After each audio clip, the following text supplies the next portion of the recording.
Kaugnay ng Total Pogo Ban, makakausap po natin dyan si PAOCC Chairman Undersecretary Gilbert Cruz. Magandang gabi, Sir Yusek Cruz, and thank you for joining us tonight. Happy New Year po. Yes, Happy New Year, Ed, and Ma'am Mayan. Magandang gabi po sa inyo at sa mga Happy New Year na rin po. nanonood sa programa Well, natin. sir, let me just get this out of the way. So, can we confirm na yung mga legal po na pogos as of last year, and as we know them to be of last year, I think mga 40 sila, thereabouts eh. Can we confirm that those have already closed shop as of the end of 2024? Opo, yung mga legal po na yan, wala na po yan. Ang tinitingnan na lang po talaga natin ngayon, yung mga magigirilya, Sir Ed, yun po ang tinitingnan natin at minomonitor. So, but as far as yung mga nakalisensya po, talagang wala na po yan, sarado na. Yusek, estimate po tayo kung ilan pa yung mga natitirang illegal. Namomonitor nyo ba sila? Hanggang kailan po sila dyan? Sa ngayon ho, marami pa pong sa tingin namin kasi marami pong report na dumadating po sa amin. Ito ay nanggagaling sa mga local government unit, sa mga police po, sa mga local police. At nagsasabi sa kanila na may mga nakikita nga raw sila na mga foreign nationals o yung iba po may mga kasama mga Pilipino na naghahanap po kung kanilang mapapaglipatan. Pag sinabi pong mapapaglipatan, yung mga small scale operation po, POGO operation ang sinasabi po natin dito. At nagugulat nga po sila dahil yung isang nakausap ko na local government official, may lumapit nga raw sa kanya at balak po talagang rentahan yung isang buong resort for 6 months. And nagulat din sila kasi dala-dala na nila yung mga 2 truck na mga gamit at sabi gusto daw nila magtayo ng isang call center doon sa area, but parang hindi ka panipaniwala, sabi ng kausap kong local government official. So humingi siya ng payo sa atin. Yusek, in an earlier interview, I think you said na meron kayo na-monitor bandang Calabarzon, Mimaropa at parts of Visayas.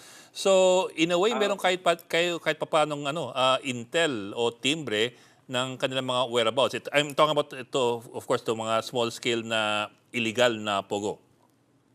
Opo, kasi yung mga malalaking pogo hub at yung mga pogo na nagsara po dito sa Metro Manila and Luzon area, nagtakbuhan po yan eh. At naghanap po sila ng pansamantalang masisilungan nila. So, yun ho, pag may mga report po kasi itong local government units po natin, nagkaroon na po kami ng dialogue sa kanila kasama po si Secretary John Vic Remulla. At nabigay na rin po namin sa kanila yung mga red flags o yung mga indicators po kung paano po sasabihin na yung isang lugar ay meron po operation. So, after that, sila na po yung tumatawag sa amin, nagbibigay po ng informasyon. Kaya ako na monitor po namin na sa ganitong lugar, meron pong nag-a-attempt na maglagay ng small-scale POGO operation. So, yun po yung mga nakakarating sa aming report. Opo. Yusek, hindi ho ba parang mas doble o mas nakakalito yun? Kasi aside from yung illegal pogos na hinahanap nyo, di ba ho nga sila ay nag-translate na yung iba restaurants, club, BPO? Yan po ay for sure na monitor nyo, di ba? Opo.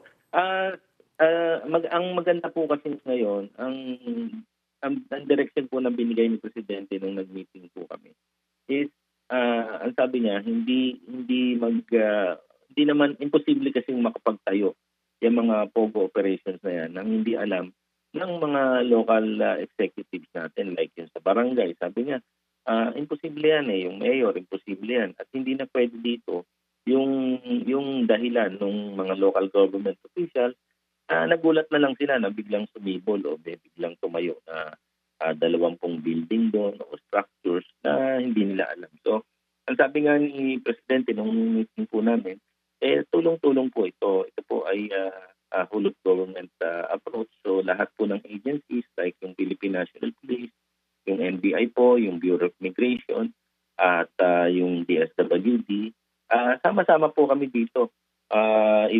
Even po yung SEC at yung AMLAC talagang naka-onboard na po dito kasi once na nakakuha po kami ng mga properties o yung mga ari-arian na nabili po ng mga may-ari po ng mga POGOs, automatic po isa subject po yan for forfeiture, whether it's civil forfeiture o criminal forfeiture.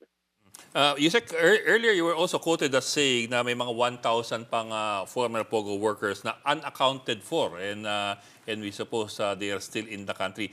Does this mean ba automatically dahil wala na yung POGO dito legally, these people are now in the country on an illegal basis and are therefore wanted? Is that automatic po or is there some sort of a special arrangement with their visa?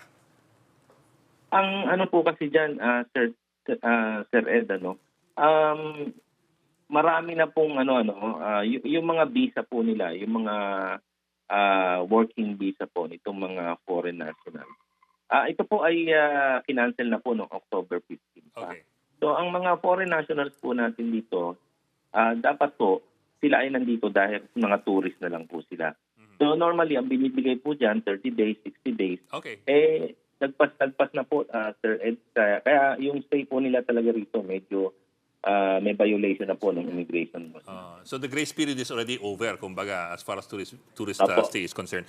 Yusek, one last question for me. Kasi nabanggit nyo kanina, meron kayong sa briefing nyo with the LGUs and other officials, you gave them clues what to watch out for para malaman kung may POGO sa kanilang area.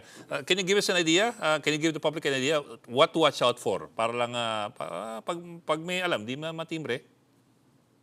Naglabas po kami, Sir Ed, ng mga AV, yung audiovisual presentations. Like, halimbawa po, yung mga red flags po o yung mga indicators na may logo po, may POGO po sa isang lugar. Like, halimbawa po, yung isang apartment po o yung isang resort, open na open po siya, yung ilaw niya, even gabing-gabi na o kaya madaling araw. Kasi po, ang ini-scam po nila, ang ino-operate po nila yung ibang bansa po, like halimbawa po, kung gabi dito sa atin, sa kanila umaga o tanghali.